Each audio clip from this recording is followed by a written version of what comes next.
Welcome students. মই আজি তোমালোকৰ chapter 3 pair of linear equation in two variable question number 41 লৈ আনিছো।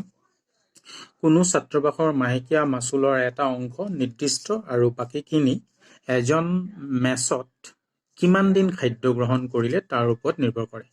যেতিয়া এজন ছাত্ৰ এ 20 দিন খাদ্য খায় তেন্তে তেওঁ ছাত্ৰবাসৰ মাচুল দিব লাগে 1000 টকা।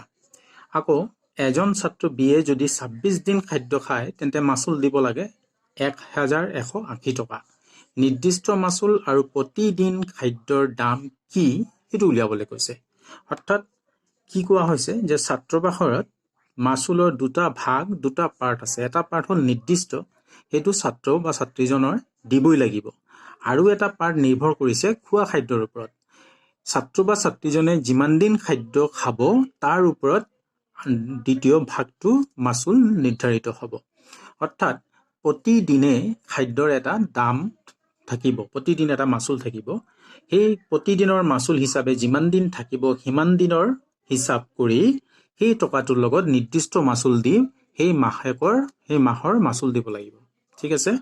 অৰ্থাৎ আমি ধৰিলোঁ যে ছাত্ৰবাসৰটোৰ নিৰ্দিষ্ট মাচুল x টকা আৰু প্ৰতিদিনে খাদ্যৰ দাম y টকা। এইটো আমি ধৰি ল'লোঁ যে প্ৰতিদিনে y টকাকে দিব লাগিব খাদ্য খোৱাৰ বাবে। প্ৰতিদিন খাদ্য খালে y টকা আৰু নিৰ্দিষ্ট মাচুল x টকা দিবই লাগিব। এতিয়া প্ৰথম চৰ্তমতে আমাক কি কোৱা হৈছে, ছাত্ৰজনে যদি 20 দিন খাদ্য খায় তেন্তে 1000 টকা তাৰ মাচুল দিব লাগে মাহেকত।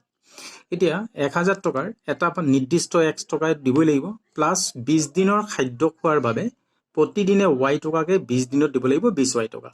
তেতিয়া নিৰ্দিষ্ট মাচুল প্লাছ 20 দিনৰ খাদ্য 20y, এই দুটাৰ যোগফল হ'ব 1000 টকা। দিট ইজ মাহেকৰ মাচুল। এইটো হ'ল 1 নং সমীকৰণ। দ্বিতীয় চৰ্তমতে কৈছিলে যে 26 দিন খাদ্য খোৱাৰ বাবে মাচুল দিয়ে 1180 টকা।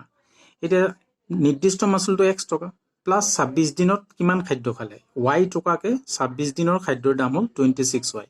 তো x plus 26y is equal two কিমান টকা 1180। এইটো 2 নম্বৰ সমীকৰণ। এতিয়া আমি এইটো সমাধান কৰিম আৰু সমাধান কৰি x আৰু y নিৰ্ণয় কৰিম। এতিয়া আমি দেখিলোঁ যে ইয়াত x ৰ সহগ 1, ইয়াতো x ৰ সহগ 1। তেতিয়াহ'লে x আমি মাইনাছ কৰিলে কি হৈ যাব, xটো অপনয়ন হৈ যাব। সেইকাৰণে আমি কি কৰিলোঁ, মাইনাছ কৰিলোঁ। 2ৰ পৰা 1 মাইনাছ কৰিলোঁ, যিটো আমি y নিৰ্ণয় কৰিম। সেইকাৰণে 2 নং সমীকৰণত 26y আছে আৰু 1 নং সমীকৰণত 20y আছে। চ' 26টো ডাঙৰ হোৱাৰ বাবে আমি 2 বিয়োগ 1 কৰিলোঁ। এতিয়া 2 নং বিয়োগ 1 নং, তাৰমানে 2 বিয়োগ 1 মানে আমি 2, সেইকাৰণে আমি 2ৰ পৰা 1 বিয়োগ কৰিলোঁ। এতিয়া 2ৰ পৰা 1 বিয়োগ হৈছে 2 নং সমীকৰণৰ পৰা 1 নং সমীকৰণ, অৰ্থাৎ বাওঁপক্ষৰ পৰা বাওঁপক্ষ সমান সোঁপক্ষৰ পৰা সোঁপক্ষ। বাওঁপক্ষ আছে x প্লাছ 26y মাইনাছ 2 নং সমীকৰণৰ 1 নং সমীকৰণৰ বাওঁপক্ষ আছে x plus 20y। So' minus x plus 26y minus x plus 20y is equal to সোঁপক্ষ 2ৰ 1180 মাইনাছ সোঁপক্ষ 1ৰ 1000। ঠিক আছে। বাওঁপক্ষৰ পৰা বাওঁপক্ষ বিয়োগ সমান সোঁপক্ষৰ পৰা সোঁপক্ষ বিয়োগ। এতিয়া x প্লাছ 26y আমি মাইনাছে প্লাছে মাইনাছ x মাইনাছে প্লাছে মাইনাছ 20y আৰু 1180ৰ পৰা 1000 বিয়োগ কৰিলে 180 টকা।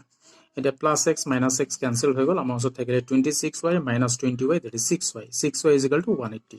চ' y ইজ ইকুৱেল টু হৈ গ'ল 180/6, দেট ইজ 30 হৈ গ'ল। y ওলাই গ'ল। এতিয়া y ৰ মান 1 নং সমীকৰণত বহুৱাই পাওঁ। 1 নং বা 2 নং যিকোনো এটাত বহালে হৈ যাব। 1 নং সমীকৰণ আমাৰ ওচৰত আছিলে x plus 20y is equal two 1000। So' x plus 20 into y আমি 30 পাইছোঁ, সেইকাৰণে into 30 is equal two 1000। So' x plus 6000 হৈ গ'ল, 2 3 গুণ 6 600 হৈ গ'ল, চৰি is equal two 1000। So' x is equal two কি হৈ যাব 1000 প্লাছ 600 টো সোঁফালে আহি গ'ল minus 600। So' x is equal two পালোঁ 400। এতেকে নিৰ্দিষ্ট মাচুল হ'ল 400 টকা আৰু প্ৰতিদিনে খাদ্য খৰচ হ'ল 30 টকা। এতিয়া তোমালোকে এইটো এটা অংকটো পৰীক্ষা যদি কৰা, নিৰ্দিষ্ট মাচুল আমাৰ হৈছে x টকা।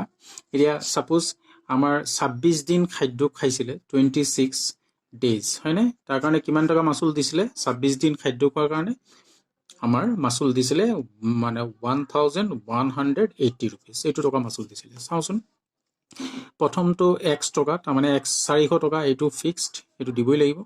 প্লাছ y 30 টকা, তাৰমানে প্ৰতিদিন খাদ্যৰ বাবে 30 টকা। 26 দিন খাইছে, 26 পূৰণ 30 টকাকৈ 26 দিনৰ ইমান টকা, নহয় জানো? চ' কিমান হয় চোৱা, 400 যোগ 6 3 গুণ 18 3 2 6 7 0 780 যোগ কৰি দিয়াচোন 0 যোগ 0 0 8 যোগ 0 8 7 যোগ 4 1180 টকা ওলাইছে নে সো এইটো হ'ল তোমালোকৰ অংক আৰু তাৰ লগতে অংকটো শুদ্ধতাৰ পৰীক্ষা তোমালোকক মই দেখুৱালো ঠিক আছে সো নিশ্চয় বুজি পাইছা অংকটো তোমালোকে ধুনীয়াকৈ আকৌ এবাৰ শুনিবা আৰু নোট কৰিবা বহিত থ্যাংক ইউ